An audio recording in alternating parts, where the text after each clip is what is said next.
Bienvenue sur Cardio Onco TV pour ce nouveau numéro. Nous avons la chance d'avoir aujourd'hui Pierre-Yves Courant, qui est cardiologue et qui a développé une activité de cardio-oncologie sur Lyon, sur un sujet auquel il a bien voulu répondre, qui est hypertension artérielle et cancer, un sujet qui occupe beaucoup les cardiologues, les oncologues et évidemment qui préoccupe les patients. Et donc, Pierre-Yves, on te laisse la parole pour une dizaine de minutes pour essayer de nous illustrer le diagnostic et la prise en charge de l'hypertension artérielle dans ce contexte de cancer. Merci Pierre-Yves d'avoir répondu positivement à cette invitation.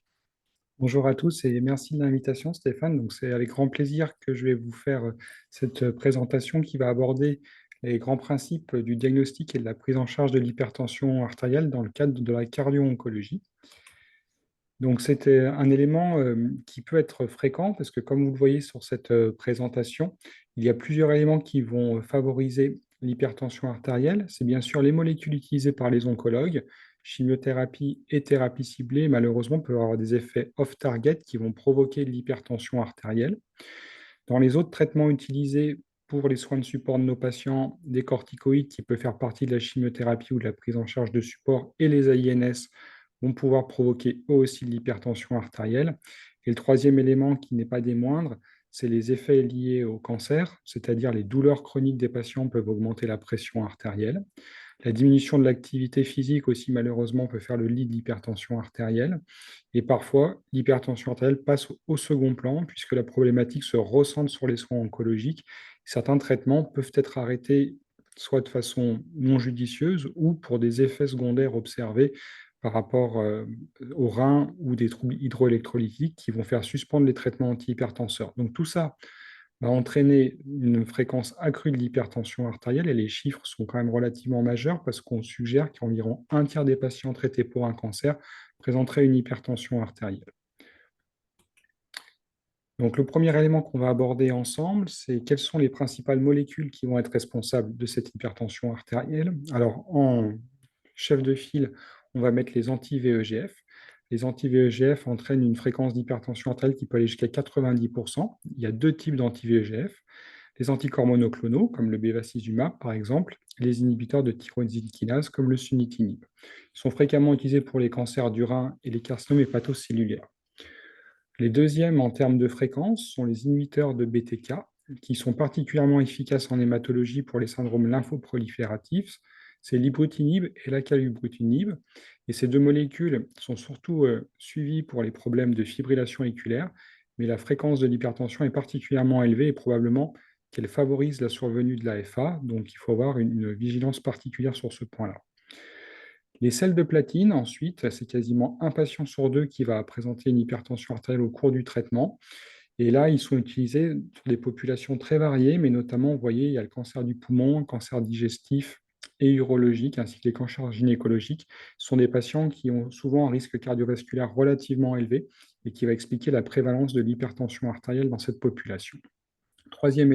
Quatrième, pardon, sont les imiteurs du protéasome, notamment le carfilzomib et le bortezomib. On a quasiment jusqu'à un tiers des patients dans les séries qui développent de l'hypertension artérielle, voire de l'insuffisance cardiaque avec des formes graves d'hypertension artérielle.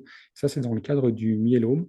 Donc, on est fréquemment contraint à ces problèmes d'hypertension, ce d'autant que les patients ont fréquemment des corticoïdes associés. Et vous voyez, j'ai mis d'autres classes qui sont un petit peu plus secondaires, mais on a beaucoup de molécules pour lesquelles on peut observer une hypertension artérielle au cours d'un traitement pour le cancer. Alors, quand faut-il traiter? Le premier élément qui n'est pas forcément mis en avant dans les recommandations, c'est que quand les patients ont une mesure de la pression artérielle à leur venue en consultation d'oncologie ou en hôpital de jour, quand ils viennent pour leur chimiothérapie, pour une réévaluation à 3 mois, ils ne savent pas trop ce qu'on va leur annoncer, qu'est-ce qui se passe. Il y a probablement un stress induit qui peut provoquer de l'hypertension blouse blanche. Donc, les mesures ambulatoires sont particulièrement nécessaires pour évaluer comme il faut le niveau de pression de notre patient. Alors, ce que proposent les recommandations sont, à mon sens, globalement très justifiées par les données qu'on a de la littérature. Vous voyez que quand on a une hypertension de grade 2 au-delà de 160 mm de mercure, de systolique, quel que soit le pronostic oncologique, on nous dit qu'il faut traiter l'hypertension artérielle et ça paraît tout à fait judicieux car on sait que ces stades 2 d'hypertension provoquent des événements cardiovasculaires qui peuvent apparaître relativement précocement et que le traitement antihypertenseur est très efficace pour réduire dans cette population le risque cardiovasculaire. Quand on descend d'une case, vous voyez, pour l'hypertension de grade 1, eh bien là, le pronostic oncologique va permettre de justifier ou non une mise en place précoce du traitement. Si le pronostic est à plus de 3 ans, même si le patient est métastatique et qu'il est contenu par son traitement anti-néoplasique, eh bien vous voyez qu'on nous propose de traiter le patient. Et c'est uniquement dans les situations avec un pronostic qui est plus sévère où on verra sur un grade éventuellement 2A, voire 2B, la mise en place du traitement antihypertenseur sur une balance bénéfice-risque globale. Concernant les niveaux de pression normale haute et normale, là, c'est bien sûr plus débattu parce que atteindre des cibles plus basses est surtout très favorable pour les patients qui ont un risque cardiovasculaire élevé, la maladie rénale chronique, le diabète et les maladies cardiovasculaires avérées. Alors, comment traiter? Alors, la grande règle qui ne marche pas forcément chez tout le monde, mais en moyenne, un traitement antihypertenseur, c'est environ une baisse de 10 mm de mercure de pression artérielle systolique. Ce qui veut dire que quand on a atteint un grade 2, eh bien, la plupart du temps, il faudra mettre une bithérapie antihypertensive pour obtenir la cible. Alors, c'est effectivement ce que nous proposent les recommandations. Vous voyez, ils nous demandent est-ce que le patient a une hypertension de grade 2. Si c'est le cas, ils nous proposent une association de deux classes pharmacologiques, l'IEC ou le sartan, avec un inhibiteur calcique de type dihydropyridine. Et si le patient a une hypertension de grade 1, eh bien, il propose qu'on mette éventuellement un IEC ou un sartan, ou éventuellement une dihydropyridine. On peut peut-être choisir en fonction du terrain, notre patient, le choix de ces molécules.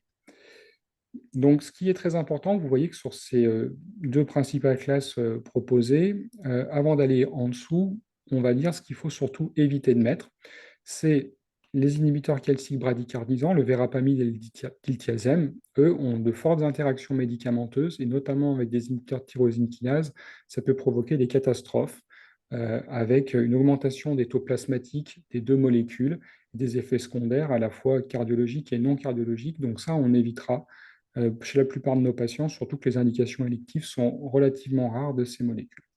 Deuxième élément, c'est plutôt d'éviter les thiazidiques parce qu'ils sont hypokaliémiants et quand on utilise des molécules oncologiques qui allongent l'intervalle QT, on augmente le risque de torsade de pointe.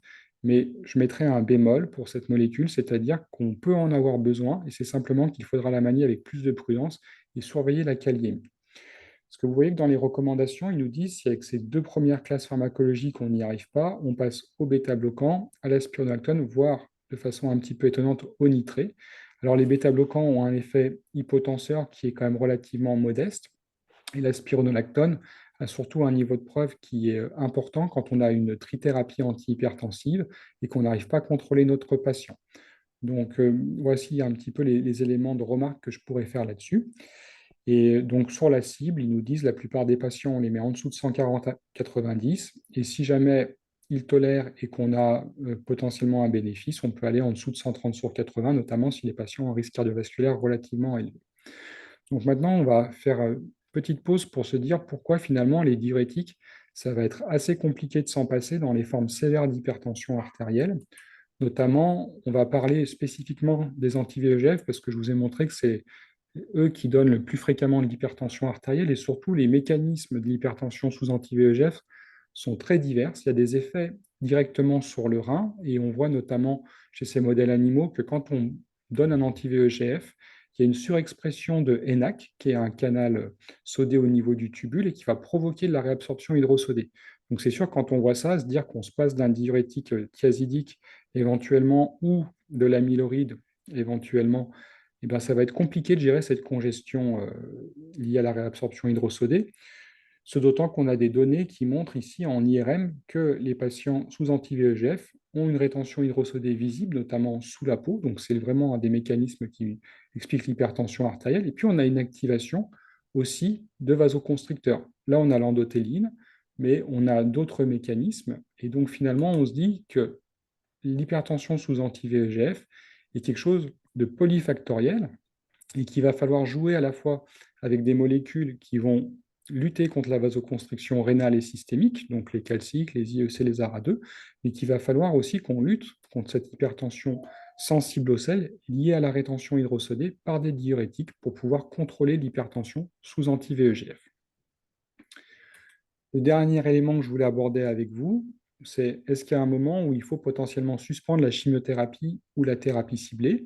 Et c'est la dernière case ici des recommandations. On nous dit que si le patient a une pression artérielle de grade 3 avec des valeurs à plus de 180 pour la systolique et ou supérieure à 110 pour la diastolique, il est logique de suspendre le traitement par chimiothérapie ou thérapie ciblée qui peut être en cause, d'adapter les traitements antihypertenseurs et d'éventuellement, s'il y a un bénéfice pour le patient, de reprendre sa thérapie ciblée ou sa chimiothérapie une fois qu'on a rééquilibré le traitement.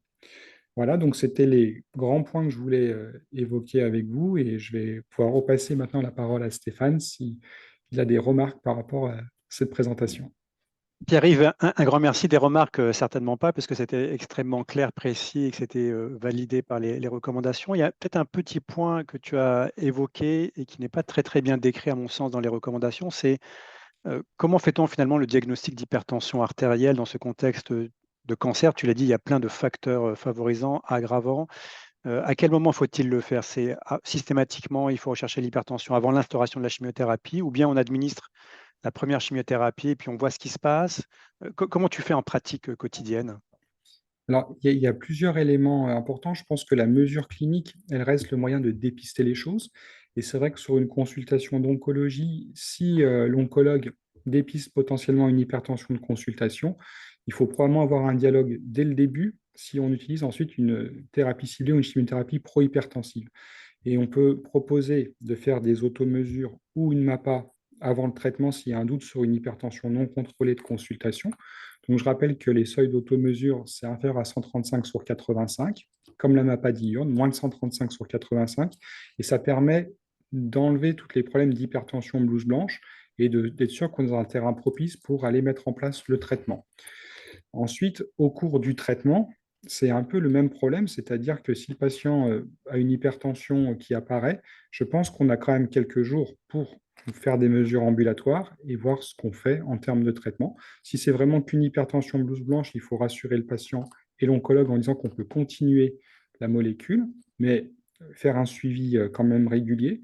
Et si on a une HTA de grade 3 qui apparaît assez brutalement, la prudence serait de débuter un traitement antihypertenseur pour mettre le patient en sécurité, le réévaluer par des mesures ambulatoires et des automesures à distance. Parfait, extrêmement clair, Pierre-Yves. Merci beaucoup pour ce résumé des recommandations et puis à très bientôt. À très bientôt.